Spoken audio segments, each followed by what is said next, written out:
I never expected the person I loved the most to betray me like this. But the moment I discovered the truth, everything changed. Money doesn't change people, it just reveals who they always were underneath. And sometimes, the people you raised become strangers wearing familiar faces. My name is Thomas Brennan, and this is the story of how my own son tried to throw me away like yesterday's trash, and how the truth I'd buried for 30 years came back to remind him where he really came from. Before we continue, subscribe to Silken Real Life Revenge. Click the notification bell because we have new stories every single day. Leave a like and tell us in the comments what city you're watching from.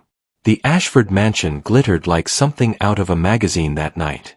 Crystal chandeliers hung from ceilings so high they made you feel small just standing underneath them.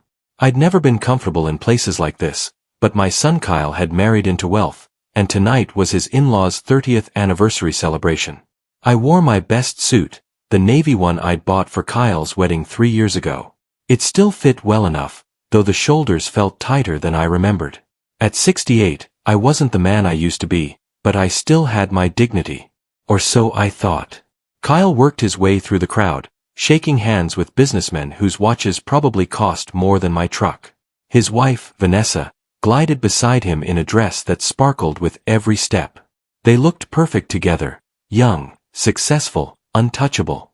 I stood near the dessert table, feeling like furniture nobody remembered ordering. A waiter offered me champagne. I took it just to have something to hold. Then Kyle's voice cut through the elegant music. "Everyone, if I could have your attention please." The room went quiet. All eyes turned toward him as he stood beside a table covered with wrapped boxes in gold and silver paper. My stomach twisted with an uncomfortable feeling I couldn't name yet. "Vanessa and I wanted to do something special tonight," Kyle announced, his smile bright and confident. "To honor the people who matter most." Kyle picked up the first box, large and clearly expensive. "Richard and Catherine Ashford, Mom and Dad, you built an empire from nothing. You taught me what real success looks like." Vanessa's parents beamed as Kyle handed them the box. Catherine unwrapped it with delicate fingers, gasping when she saw the contents. "Matching Rolex watches," she breathed. "Kyle, this is too much." "Nothing's too much for family," Kyle said, and the room applauded. He moved through the gifts methodically. Vanessa's brother got courtside basketball tickets. Her sister received a designer handbag. Even Vanessa's grandmother got a luxury spa package. Each gift came with a speech about how special that person was, how much they meant to Kyle and Vanessa. The room filled with laughter, tears, and camera flashes. People recorded everything on their phones. I stood there, watching my son shine in this world that felt so foreign to me. Pride mixed with something else, a creeping unease that made my champagne taste sour. Then Kyle's eyes found mine across the room. He smiled, but something about it didn't reach his eyes. "And of course, Dad." My heart lifted despite myself. Maybe I'd been worrying for nothing. Kyle picked up a small envelope, not a wrapped box like the others, and walked toward me. The crowd parted, all eyes following him. He handed me the envelope. It felt thin, light. Wrong. I opened it with fingers that suddenly felt clumsy. Inside was a glossy brochure. The cover showed elderly people playing chess and tending gardens. Big letters across the top read, "Sunset Meadows Senior Living Community, where comfort meets care." My breath caught in my throat. "I know you've been lonely since Mom passed," Kyle said, his voice carrying across the silent room. "This place has great reviews. They have activities, medical staff on site, people your own age to talk to."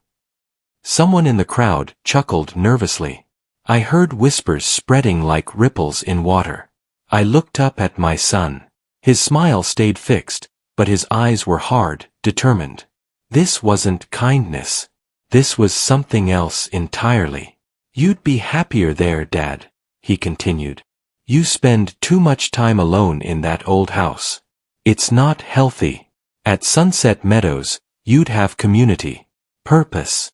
My hands shook as I held the brochure. The gold watches on Richard's wrist caught the light, mocking me with their shine. The designer bags, the tickets, the luxury, and I got a pamphlet about dying gracefully out of everyone's way. Vanessa leaned close to Kyle, whispering something. He nodded. Then she turned to me with a smile that didn't quite hide the coldness underneath. "Just go along with it," she said quietly, though people nearby could still hear. "It's better for all of us." The words hit me like a slap. Better for all of us. Not better for me. For them. For Kyle and his new family who saw me as an embarrassment, a reminder of humble beginnings they wanted to forget. Kyle kept talking, explaining the benefits of senior living to everyone watching. "They have a golf course, Dad. You always said you wanted to try golf." "I'd never said that.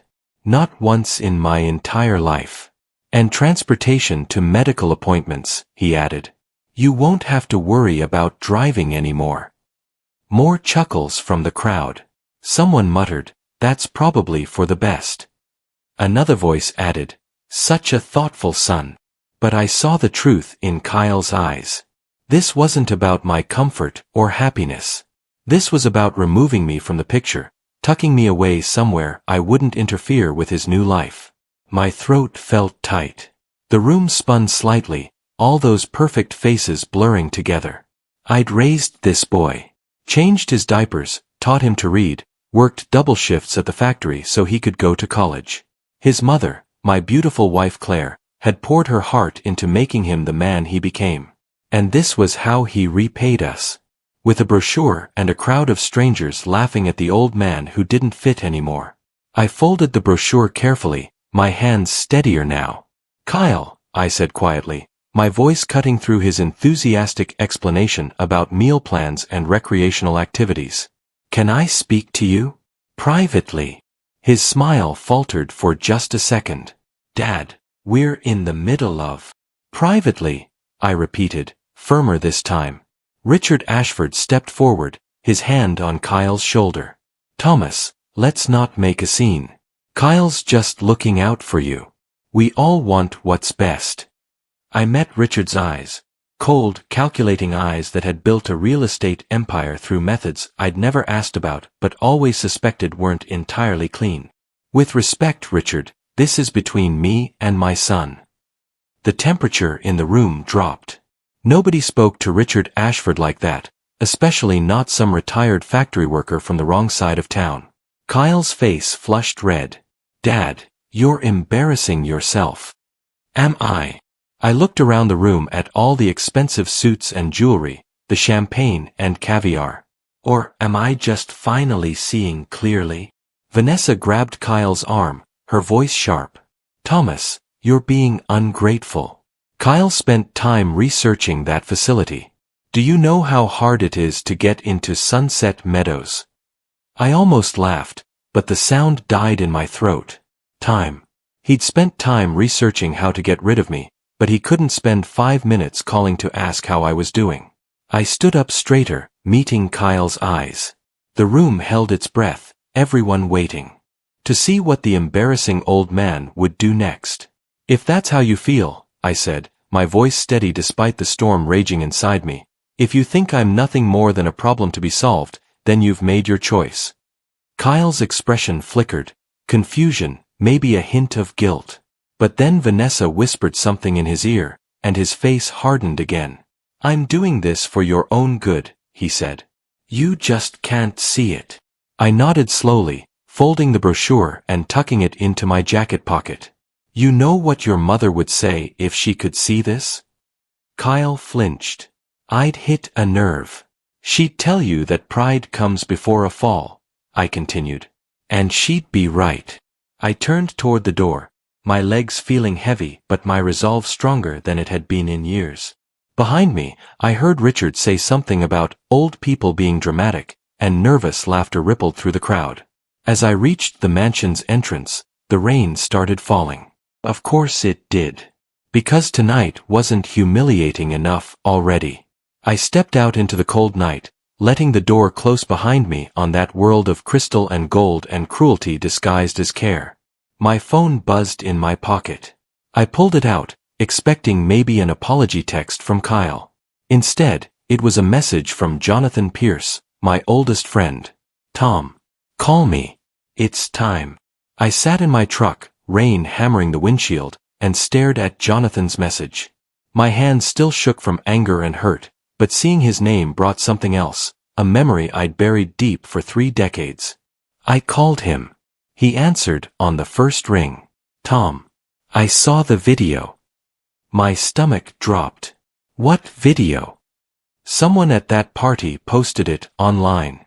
You, Kyle, the brochure. It's already spreading.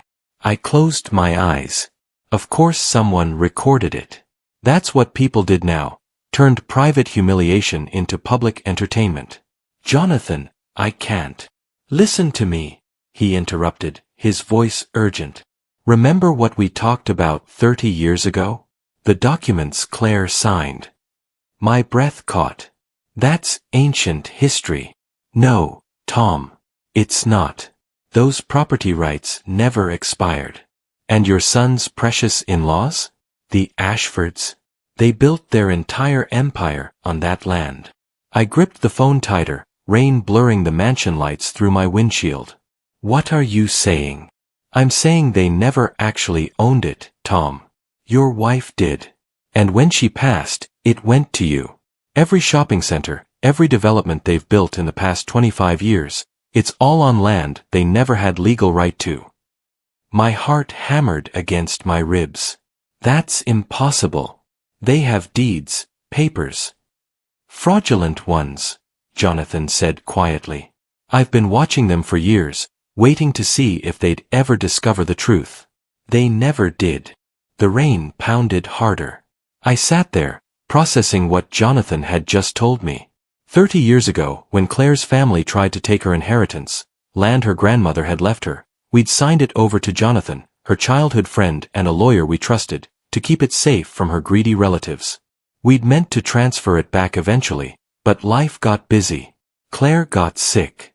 And then she was gone, and I'd been so lost in grief I'd forgotten about it entirely. Why are you telling me this now? I asked. Because you're my friend. Because Claire was like a sister to me. And because I just watched a video of her son treating you like garbage in front of a room full of people. Jonathan's voice hardened. He needs to learn respect, Tom. And his in-laws need to learn they're not untouchable. I thought about Kyle's face when he handed me that brochure. The laughter. Vanessa's cold whisper. Richard Ashford's dismissive hand on Kyle's shoulder like I didn't matter. What would it mean? I asked quietly. If those documents are still valid? It means their empire collapses, Jonathan said simply. Every property built on that land becomes legally contested. Their business freezes during investigation. Their assets get tied up in court. Everything they've built crumbles. And Kyle. Silence. Then. He's married to Vanessa. He's tied to their fortune. If they fall, he falls too. I should have felt triumph. Instead, I felt sick. This was my son. The boy I'd raised, whose scraped knees I'd bandaged, whose nightmares I'd chased away. But he'd looked at me tonight like I was nothing. I need to think, I told Jonathan. Don't think too long. This opportunity won't last forever. He paused. Tom, I'm not saying do this for revenge. I'm saying do it for justice. For Claire. For yourself. They don't get to treat people like this and face no consequences. After we hung up, I sat in that truck for another hour, watching rain stream down the windows. My phone kept buzzing, notifications from people I hadn't talked to in years, all seeing the video, all offering pity or outrage or unwanted advice. I turned the phone off. When I finally drove home to my small house on Maple Street, the place Claire and I had bought 40 years ago, it felt emptier than ever. But it was mine. Honestly mine. Not a mansion built on stolen land, not a showcase for impressing people who didn't matter. I made coffee and sat at the kitchen table where Claire and I had shared thousands of meals. Her photo on the wall showed her smiling in the garden, dirt on her cheek, completely happy. What would you want me to do? I whispered to her picture. The house was silent. But in that silence, I heard her voice in my memory. Thomas Brennan, you've never let anyone walk on you. Don't start now. I pulled out my phone, turned it back on, and sent Jonathan a message. I won't be thrown away like garbage. Send me the documents. His reply came instantly. I'll email them now. Tom, this will change everything. I knew it would. But maybe everything needed to change. The next morning, Jonathan's email arrived with 15 attached files. Land deeds, legal documents, surveys, all dated from 30 years ago. Claire's signature on every one, then Jonathan's as trustee. I spent hours reading through them, my coffee going cold as the morning sun climbed higher. The property in question was 60 acres in what used to be farmland outside the city. Now it sat dead center in the commercial district, worth millions. The Ashfords had built their headquarters there. 3 shopping centers. A luxury apartment complex. Their crown jewel, Ashford Tower, the tallest building in the county. All on land they'd somehow claimed without proper title transfer. Jonathan called at noon. Did you read everything? How did they get away with this? I asked. Corruption, forgery, intimidation. They paid off the right people, buried the paperwork. Your wife's family connection to that land got erased from public records.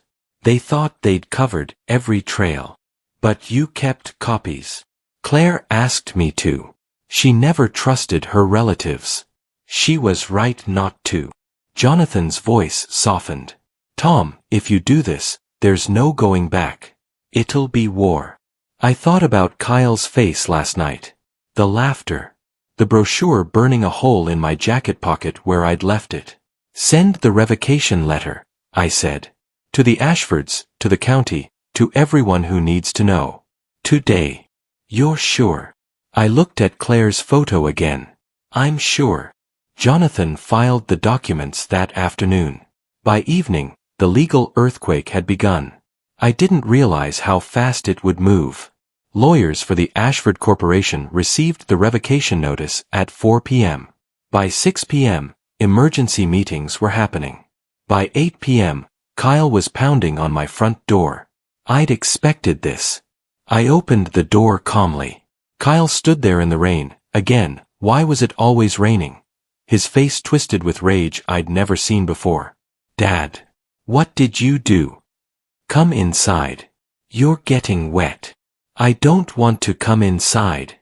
I want you to explain why Vanessa's father just got served with papers saying his entire company is built on land he doesn't own. I stepped back, letting him storm into my small living room. He looked around like he was seeing it for the first time. The worn furniture, the faded carpet, the simple life I'd built. You have no idea what you've done, he said, his voice shaking. Do you know what this means?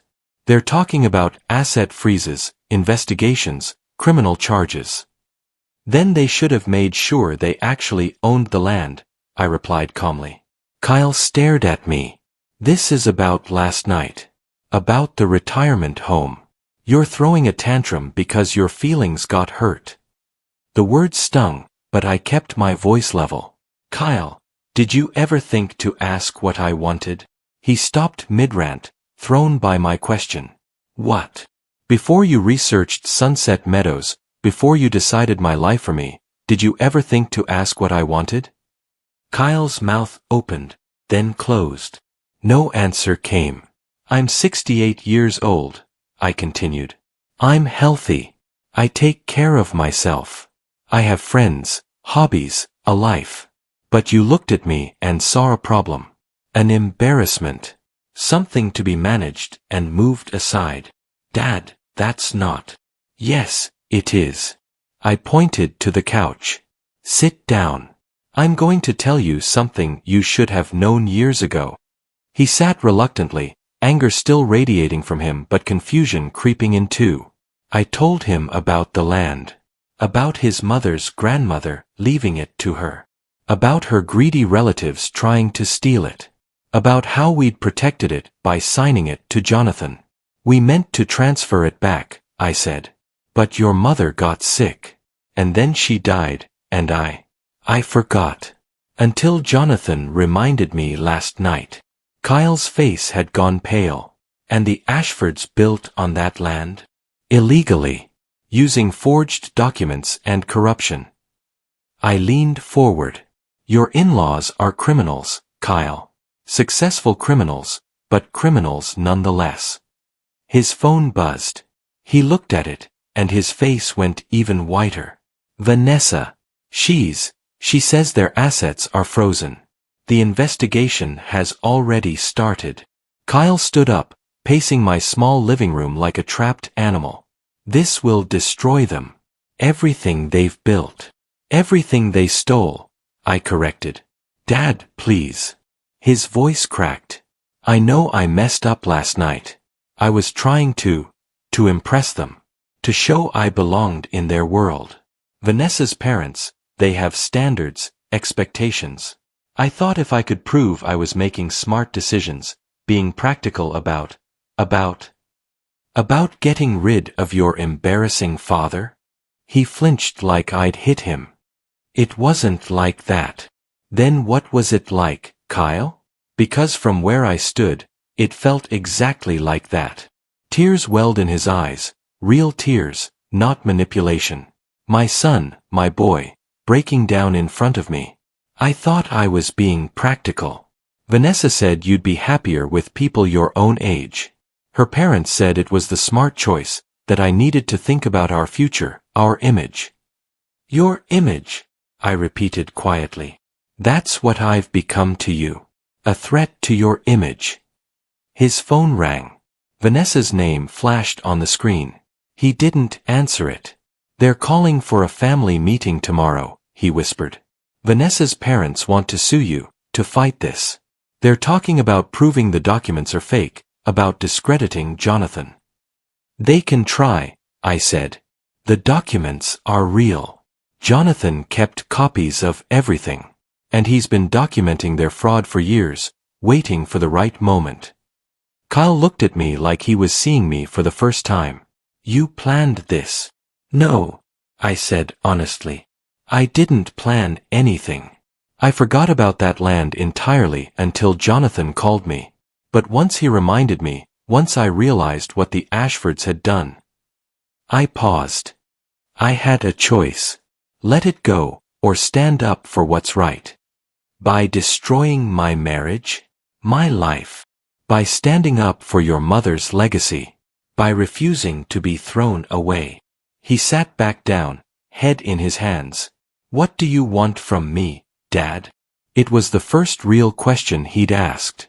I considered it carefully. I want you to remember who raised you, I finally said.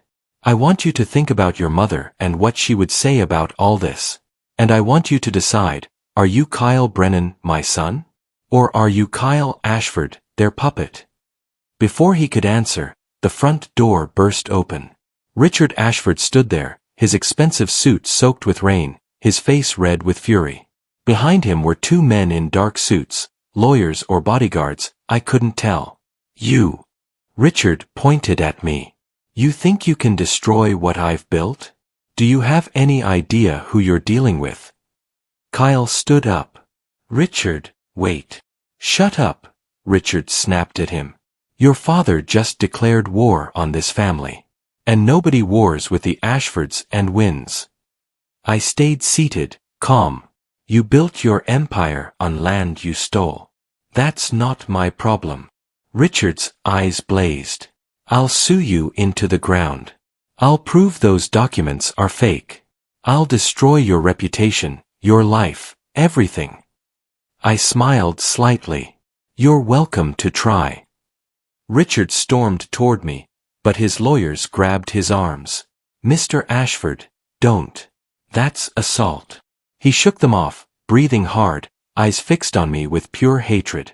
25 years I've built that company. 25 years. And you think some ancient papers from some dead woman give you the right to tear it all down? That dead woman was my wife, I said quietly, standing now. And yes, her legal ownership gives me exactly that right. Richard laughed, sharp and cruel. You're a nobody. A retired factory worker living in this pathetic little house. You think judges will side with you over me? I own half the city council. I fund campaigns. I have connections you can't even imagine. Richard, Kyle tried again. You brought this into our family. Richard turned on him. Your garbage father with his garbage life, and now he's trying to drag us down with him. Something snapped in Kyle's eyes. I saw it happen, the moment my son realized exactly what kind of people he'd been trying to impress. Don't talk about my father like that, Kyle said, his voice low. Richard spun back to him. Excuse me. I said don't talk about my father like that. Kyle's voice grew stronger. He's not garbage. He's not a nobody. He worked harder than you ever have. He raised me alone after my mom died. And he never had to steal or cheat or corrupt anyone to do it. Richard's face went purple. You ungrateful. No. Kyle stepped between Richard and me. You're going to leave now. The room fell silent except for the rain pounding the roof. Richard stared at Kyle like he'd grown a second head. What did you just say to me? I said leave. This is my father's house. You weren't invited. One of the lawyers whispered urgently to Richard. Sir, he's right. We're technically trespassing. We should go. Richard pointed a shaking finger at me. This isn't over. You have 48 hours to withdraw your claim, or I'm coming after you with everything I have. I'll take my chances, I replied. Richard glared at Kyle. And you. Choose wisely, boy. Choose your broke father or your future. Because you can't have both. He stormed out, his lawyers hurrying after him. The door slammed so hard my wife's photo rattled on the wall. Kyle and I stood there in the sudden quiet. Rain drummed steadily outside. Kyle, I started. I'm sorry. The words burst out of him. Dad, I'm so sorry. I got lost. I forgot who I was, where I came from. I let them convince me you were an embarrassment when you're the strongest man I know. He was crying now, really crying. My son, the successful young businessman, breaking down in my living room. I pulled him into a hug. He clung to me like he used to when he was small and scared. It's not too late, I said. It's never too late to remember who you are. His phone buzzed again. Vanessa, calling for the 10th time. Kyle pulled away, wiping his eyes. He looked at his phone, then at me. She's going to want me to fix this. To make you stop.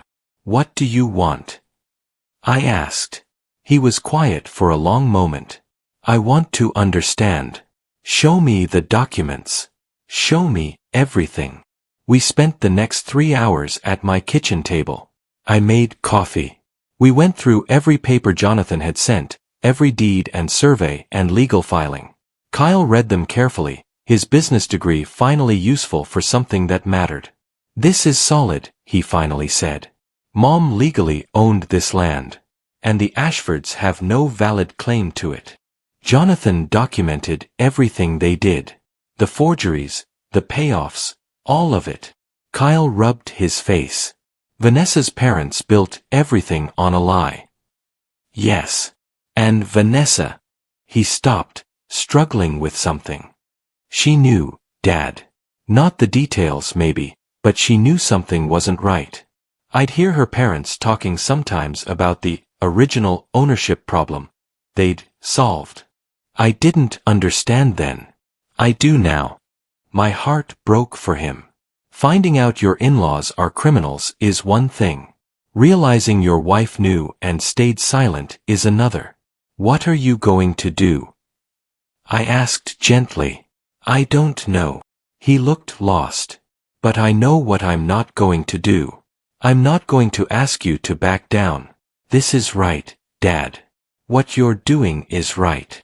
His phone buzzed. A text this time, from Vanessa. Family meeting tomorrow 9 a.m. Mandatory. Don't bring your father. Kyle showed me the text. I think I need to go. The next morning, Kyle kissed me on the cheek before he left, something he hadn't done since he was a teenager. Whatever happens, I'm on your side. I watched him drive away, hoping he'd be okay. Jonathan called at 8 a.m. Tom, the Ashfords have hired the biggest law firm in the state. They're preparing to fight dirty. Expected, I said. There's something else. I got a call from a reporter at the Tribune. Someone leaked the story. It's going to be front-page news tomorrow. My stomach sank. Who leaked it? I don't know. But Tom, this is about to go very public. Are you ready for that? I thought about Claire's photo on my wall. About Kyle finally remembering who he was. About standing up after being pushed down. I'm ready, I said. At 9 a.m., Kyle walked into the Ashford family meeting. I know this because he called me afterward, his voice shaking. They tried to turn me against you, he said. They offered me money to testify that you're senile, that the documents are fake, that Jonathan manipulated you. What did you say? I told them the truth. That Mom owned that land legally. That they built an empire on theft. And that I wouldn't lie for them no matter how much they paid me. How did they react? Vanessa cried. Her mother screamed. Richard threatened to disown me, to blacklist me in the industry, to destroy my career. Kyle's voice hardened. Then their lawyer walked in with news that shut everyone up. What news? I asked. The county investigation is moving faster than anyone expected. They found more irregularities beyond just our case. Forged permits, bribed inspectors, illegal demolitions. The Ashfords have been cutting corners for decades, Dad. Your case just opened the door for everything else to pour out. I sat down heavily. Kyle, I never meant. Don't apologize, he interrupted. This isn't your fault. They did this to themselves. You just turned on the light so everyone could see the roaches. Through the phone, I heard arguing in the background. Vanessa's voice, sharp and accusatory. I have to go, Kyle said. She wants to talk. I'll call you later. But it wasn't Kyle who called me next. It was Richard. His voice came through cold and controlled, the rage from yesterday replaced with calculated calm. Mr. Brennan, I think we should meet. Just the two of us. Man to man. Why would I do that? Because despite our differences, we both love Kyle. And this situation is hurting him. I'd like to discuss a resolution that works for everyone. I knew it was a trap. But I also knew we couldn't avoid this confrontation forever. Neutral location, I said. Tomorrow, noon, at the courthouse. Public, witnesses around. He was quiet for a moment. Agreed. Come alone. He hung up before I could respond. Jonathan called minutes later. Tom, don't meet with him. It's dangerous. I'll be in public. He can't do anything. He's a powerful man with powerful friends. Please. I'm doing this, I said firmly. But you're right about one thing. I won't go alone. The next day, I arrived at the courthouse at 11:45. Kyle was already there, waiting on the steps despite my protests that he didn't need to come. You're my father, he'd said. Where you go, I go. Jonathan pulled up at 11:50, carrying a briefcase full of documents. Just in case, he said. Richard arrived exactly at noon with his team of lawyers. But he came up the steps alone, leaving them at the bottom. We met in a conference room the courthouse let us use. Just Richard, Kyle, Jonathan, and me. No lawyers, no recordings. Richard had insisted on privacy for this conversation. He sat across from me, hands folded on the table. In daylight, away from his mansion, he looked older, tired, almost human. Mr. Brennan, he began. I'll be direct. What do you want? Justice, I said simply. Justice. He almost laughed. Let me tell you about justice. I started with nothing. My father was a drunk who beat us. My mother worked 3 jobs to keep us fed. I clawed my way up from poverty, built a company from scratch, created jobs, built buildings that house thousands of families. That's my justice. Built on stolen land, I replied. His jaw tightened. Bureaucratic technicalities. Your wife's grandmother owned farmland that was going to waste. We developed it, made it valuable, made it useful. You had no right to it. Rights. Richard leaned forward. Let me tell you about rights. You have the legal right to destroy what I built. Congratulations. You also have the right to destroy your son's marriage, his career, his future.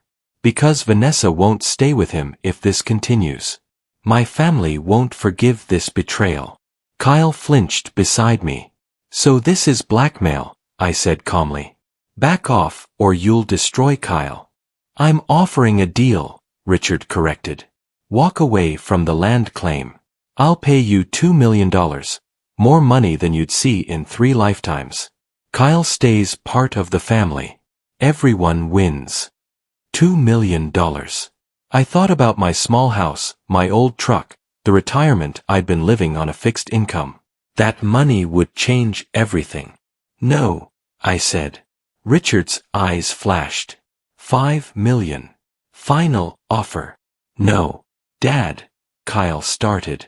No, I repeated louder. This isn't about money. This is about right and wrong. Your empire is built on theft, Mr. Ashford. And no amount of money changes that. Richard stood up, his chair scraping harshly. Then you're a fool. And your son will pay the price for your pride. He headed for the door. Wait, Kyle said suddenly. Everyone turned to look at him. Kyle stood up, facing Richard. You want to talk about family loyalty? About not betraying the family? His voice shook but held steady. You broke into my father's house. You called him garbage. You tried to bribe him. You're threatening to destroy my marriage if he doesn't surrender. Kyle, I'm not finished. My son's voice grew stronger. All my life, I thought success meant being like you. Rich, powerful, respected. But you know what? My dad worked an honest job for 40 years. He never stole anything. He never hurt anyone. He raised me to be a good man, and I forgot that. Richard's face had gone red again. You're throwing away your future. No, Kyle said quietly. I'm finding it. He walked to my side of the table and stood beside me. My father's claim is legitimate. If you want to fight it, fight it. But I won't help you. And I won't stay silent about what I've learned about your company's illegal practices. The room fell deathly quiet. Richard's lawyers, who'd been waiting outside, suddenly rushed in. One of them held up his phone, face pale. Sir, the Tribune just published their article. It's everywhere. Richard grabbed the phone. I watched the color drain from his face as he read. What does it say? I asked. The lawyer looked at me. Everything. The forged documents, the bribed officials, the illegal demolitions. They interviewed former employees who witnessed the corruption. Your land case is just the opening. The FBI is getting involved. Richard swayed slightly. One of the lawyers caught his arm. This is your fault, Richard said Tom, his voice barely a whisper now. You destroyed everything. No, Jonathan spoke up for the first time. You destroyed everything. 30 years ago when you forged those first documents. Every corner you cut, every law you broke, every person you paid off, that's what destroyed you. Mr. Brennan just turned on the lights. Richard looked at Kyle one last time. Your wife will never forgive this. Then maybe, Kyle said quietly, I married the wrong woman. Richard and his lawyers left. We sat in the conference room for a long time, processing what had just happened. My phone buzzed with news alerts. The story was spreading fast, exactly as Jonathan had warned. What happens now? Kyle asked. Jonathan closed his briefcase. Criminal investigations. Civil lawsuits. The Ashford Corporation will likely file for bankruptcy within a month. Their assets will be seized, sold off. It'll take years to sort out, but Tom, he looked at me, your claim to the land will stand. You'll get it back. And their other properties? I asked. Depends on what investigations find. But the empire Richard built? It's over. The next few weeks moved like a tornado. The FBI raid on Ashford Corporation headquarters made national news. Richard was arrested on fraud charges. Catherine claimed she knew nothing, but documents proved otherwise. Their assets were frozen. The mansion went up for sale. Kyle moved back into his old bedroom at my house. Vanessa had filed for divorce within days, just as Richard predicted. She claimed Kyle had betrayed the family and destroyed her life.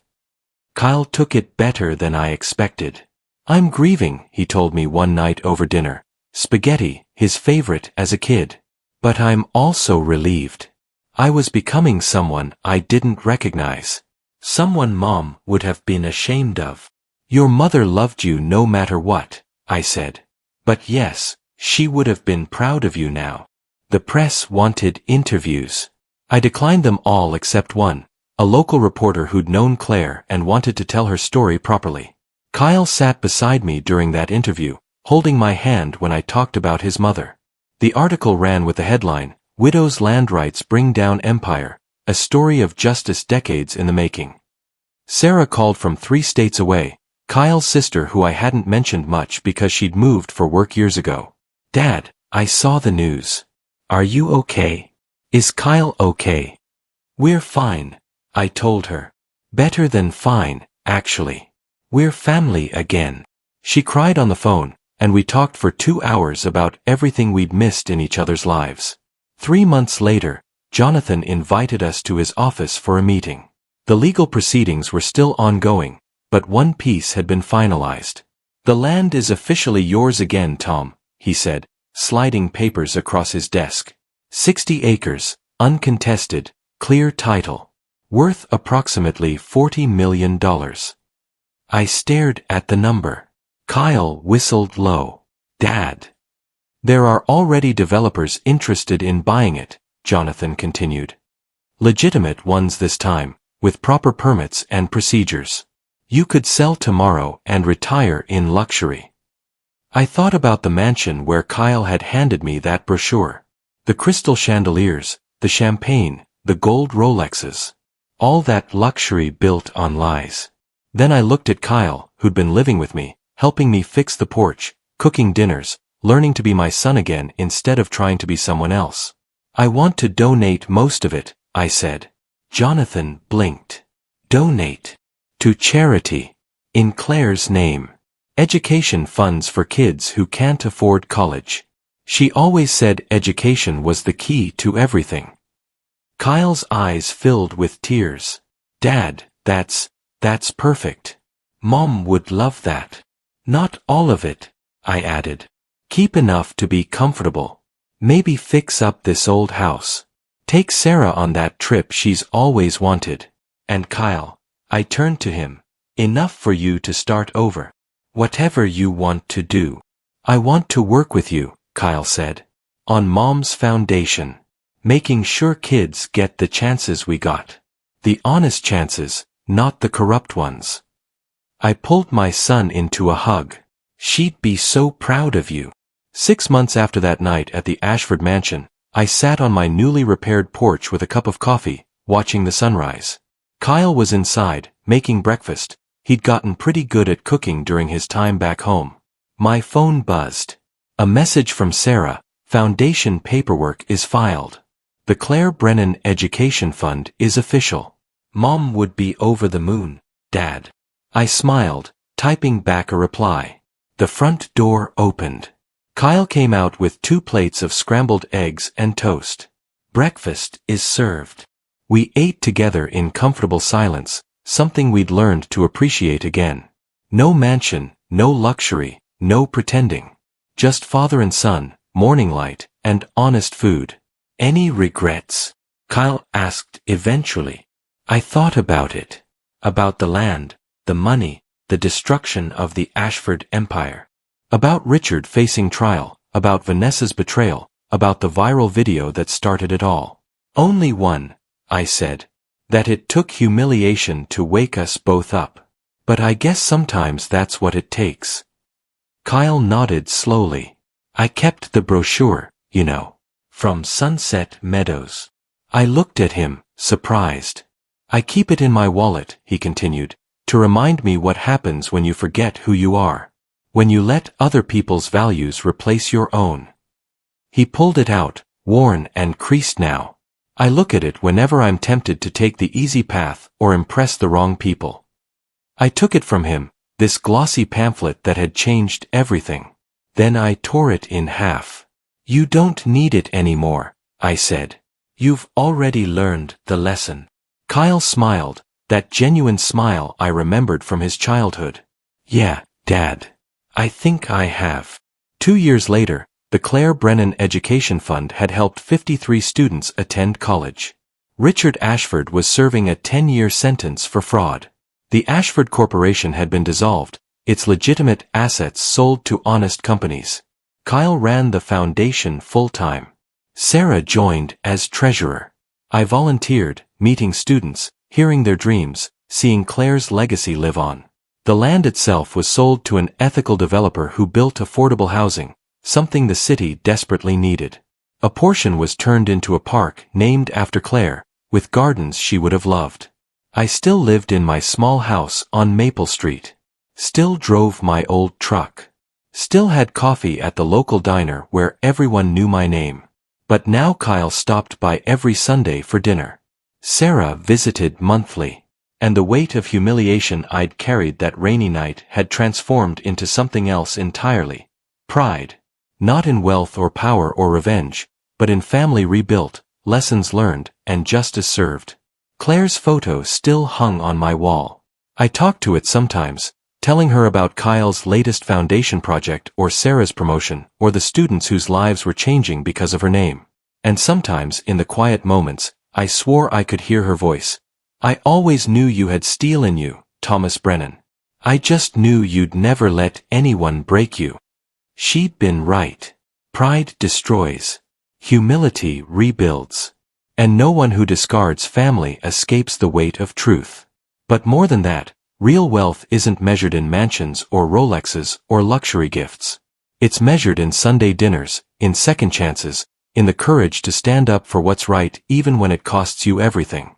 Kyle learned that lesson the hard way. So did I. But we learned it together. And that, more than any revenge or justice or fortune, was the real victory.